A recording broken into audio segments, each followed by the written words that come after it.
Bonjour à tous et bienvenue dans ce nouvel épisode EDB World. Aujourd'hui on est à Plopsaland de Panne, juste après la fermeture du parc, 2 jours avant l'ouverture officielle, enfin non, la pré-ouverture, la soft opening officielle de Plopsaland, suivie de l'ouverture officielle je crois le 22 juillet de The Ride to Happiness. Bref, on va tester tout de suite, donc c'est parti.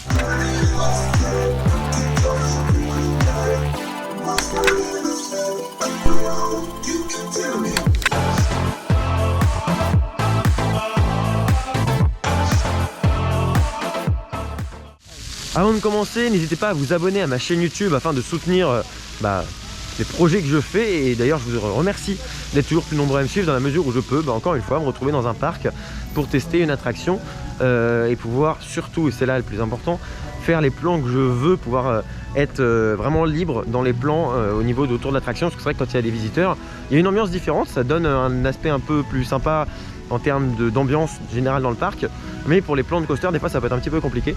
Donc là c'est vrai que c'est un petit truc bonus qui est plutôt cool et ça me permet de faire des vidéos qui à mon sens me plaisent un peu plus au niveau des plans que je veux faire. Bref, je ne vais pas m'étaler là-dessus. Vous pouvez aussi me suivre sur mon compte Instagram, voilà, là je pense que j'ai posté des photos en plus, donc ceux qui me suivent ont des petites avant-premières. C'est puis pareil, c'est toujours très sympa. Et une dernière chose, j'y retourne dans 2 jours, donc la première journée de soft opening, le 1er juillet, voilà. Donc là c'est parti, on va attendre à l'entrée de la zone pour découvrir ça. Bon eh bien, ça y est, nous arrivons dans la zone. Alors à savoir que c'est un coaster qui est une exclusivité européenne, c'est le premier coaster comme ça. En fait c'est un extreme spinning coaster de chez MacRides. Un extreme spinning coaster, c'est-à-dire qui va tourner sur lui-même, mais donc ça existe déjà des coasters qui tournent sur eux-mêmes, sauf que là il est extrême, donc il a des sensations extrêmes. Il a 2 zones de launch, il a un départ inversé, il est magnifique, en fait il n'y a pas à débattre. Là on va monter tout de suite dessus et après on va aviser, mais déjà on va monter dessus, c'est waouh, quelle beauté. C'est impressionnant de voir un coaster comme ça. A savoir donc c'est le constructeur MacRides, que c'est le 2e modèle dans le monde. Il y en a un similaire à Silver Dollar City qui se nomme Time Traveler, il y a à peu près les mêmes wagons. Ça reste dans le même esprit d'attraction, même si là on a un modèle sensiblement différent dans son layout, dans son parcours. Voilà.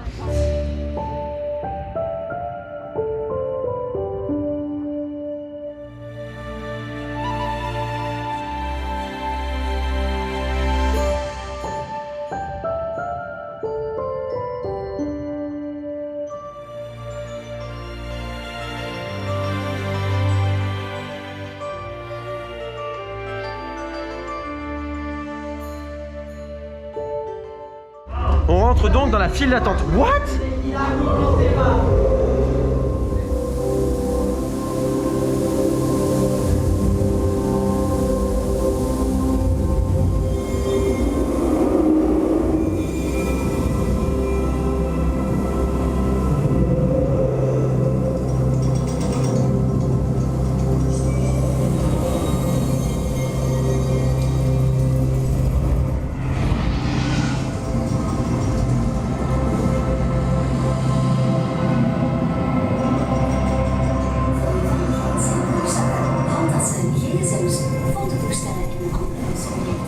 A savoir que ce coaster est thématisé sous la licence Tomorrowland, donc le festival le plus connu au monde, l'un des plus prisés, qui se déroule en Belgique, et donc ils ont eu la licence Tomorrowland. Et Tomorrowland a la particularité d'avoir des stages, des scènes très bien thématisées, mais thématisées à outrance. Vraiment, c'est des décorations. Vous n'imaginez même pas, si vous n'avez jamais vu ça, tapez Tomorrowland. Vous allez voir, les scènes de Tomorrowland sont juste magnifiques. Et donc là, on a le logo de Tomorrowland juste derrière.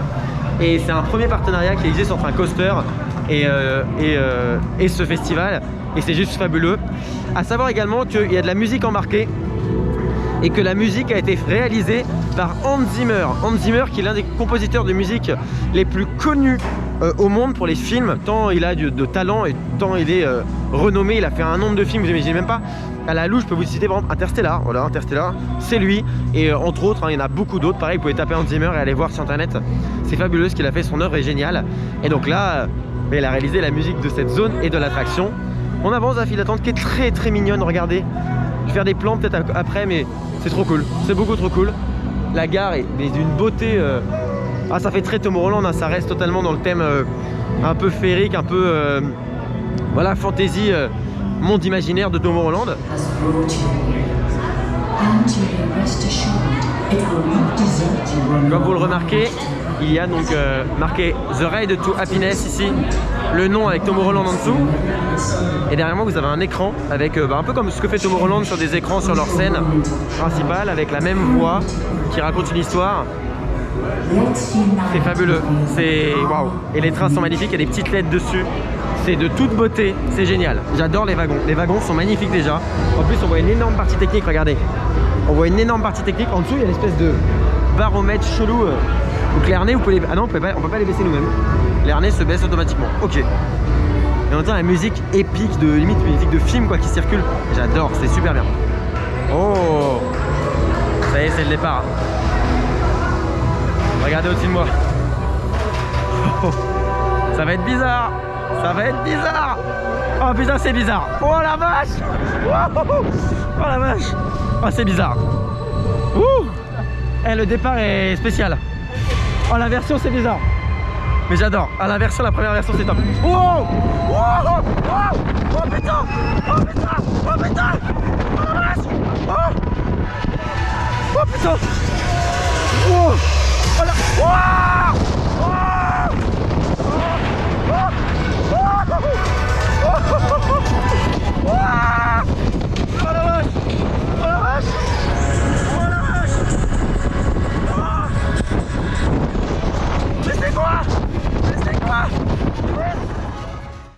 Bon, et bien on sort du premier tour de The Ride to Happiness. Il paye pas de mine de l'extérieur, mais de l'intérieur. Quel claque. Déjà, vous avez le premier launch qui est un bon launch. Hein. On est au-delà de ce que fait Mac d'habitude. En plus, il y a pas longtemps, j'ai fait Star Trek qui est un launch ultra mou. Et là, on a un truc, mais what? Mais le launch est très intéressant. Peut-être pas autant que Taron en termes de puissance, mais voilà. Sachant qu'on tourne, on prend le launch pas forcément en face et c'est exceptionnel. Mais quelle musique merveilleuse. Mais elle est trop bien. Elle va parfaitement avec le coaster. Elle est calquée au millimètre sur le coaster. C'est une pure merveille. On est bien dans les sièges. Les wagons sont immenses. On est un espace de fou. Donc on est vraiment bien dedans. Et alors ensuite, ça s'enchaîne, je n'ai rien compris à ce qui m'arrivait. On tourne, alors ça ne peut pas agir ni rien, du tout. Hein. Alors, pas du tout. En fait, ça tourne juste assez pour qu'on ait en fait, juste que les sensations soient différentes d'un tour à l'autre, j'imagine. Mais c'est une folie. Les inversions se claquent les unes après les autres, même s'il y en a certaines qui sont un peu lentes, on le sent pas. Et on se retrouve à l'envers, c'est juste merveilleux. Et la fin, les deux espèces de bunny hop qui sont juste au-dessus de moi en fait. Si vous regardez, il y a deux bunny hop là. C'est une merveille ces petits bunny hop là, ils sont passés hyper intensément, de manière hyper intense plutôt. Et non, le banana roll, c'est une tuerie. Non mais merde quoi, c'est une superbe attraction et un ajout colossal à Plopsa. Je sais pas où il se place dans mon top, mais il se place très haut, très haut. Il y a deux launches, deux zones de propulsion. Vous ajoutez à ça la musique de Hans Zimmer. Enfin bref, c'est une merveille. C'est une merveille d'attraction. Je suis très content qu'on ait ça en Europe. On va le refaire pour se faire un avis définitif dessus, mais là, waouh, une grosse claque, une vraie claque.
vous avez un merchandising, donc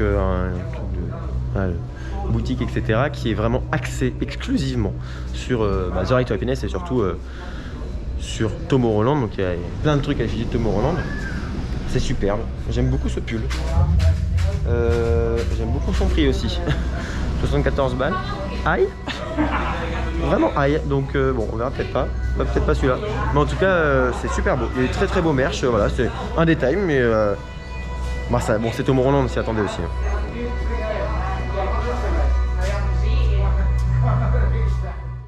Bon, quatrième fois, là on l'a fait tout derrière. Alors tout devant j'ai beaucoup aimé, surtout le premier airtime. À l'arrière on s'est fait traîner dans la première chute, c'était assez impressionnant, grosse sensation. En plus en arrière c'était waouh, retourné, là je suis vraiment retourné. Très très bonne attraction encore une fois, revalidé. J'ai encore beaucoup de mal à me remettre de mes émotions après la quatrième tour, là ça commence à faire... il est très intense, très intense. On a pu aller un tout petit peu dans la cabine, voir très rapidement comment il lançait. Donc en fait j'ai pas filmé, mais il y a quelqu'un qui est assis sur un siège assez loin du pupitre en plus. Elle appuie sur des boutons, elle a tous les boutons pour faire partir les trains. Et puis après il y a l'écran qui dit où se trouve le train. Il y a les caméras où on voit pareil ce que fait le train. Et on peut voir quand le train est arrêté en gare, quel harnais est fermé, quel harnais est ouvert. A noter que les harnais se ferment tout seul. Donc en fait c'est l'opérateur il appuie sur un bouton à côté de chaque wagon pour fermer les harnais et valider qu'ils sont fermés. Donc il n'y a plus besoin de vérifier à la main et tout. Ça c'est un truc que Mack Rides ils font, le constructeur. Par exemple sur Pulsar il y a ça. Et je trouve ça génial, c'est 1000 fois mieux que appuyer sur les gens et tout. Bon là ça se fait tout seul. Et au moment de partir, ça se réouvre un tout petit peu histoire de laisser un tout petit peu d'espace pour que ce soit pas compressé, oppressé plutôt. Mais voilà, c'est très bien.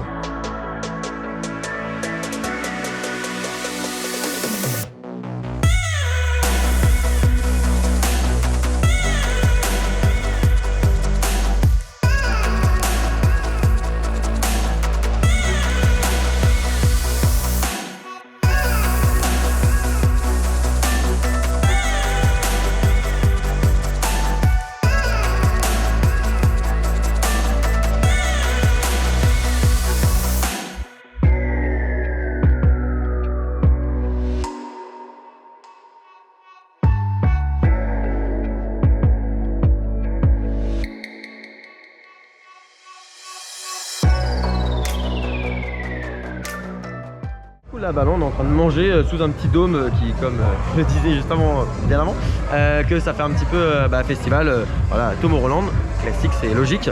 Et donc il y a pas mal de monde, donc on a le Lutétien, suivi de Parc Actu, et un passionné qui n'a pas de média particulier. Je profite de cette lumière qui tombe, qui est magnifique devant l'attraction, pour faire un petit état des lieux des caractéristiques, car en effet j'en ai pas parlé pour l'instant, mais le coaster fait 920 mètres de long, voilà, donc ça rentre dans la base d'un coaster à sensation, 33 mètres de haut, ce qui est tout à fait correct pour le coup, et 90 km/h, on dirait pas.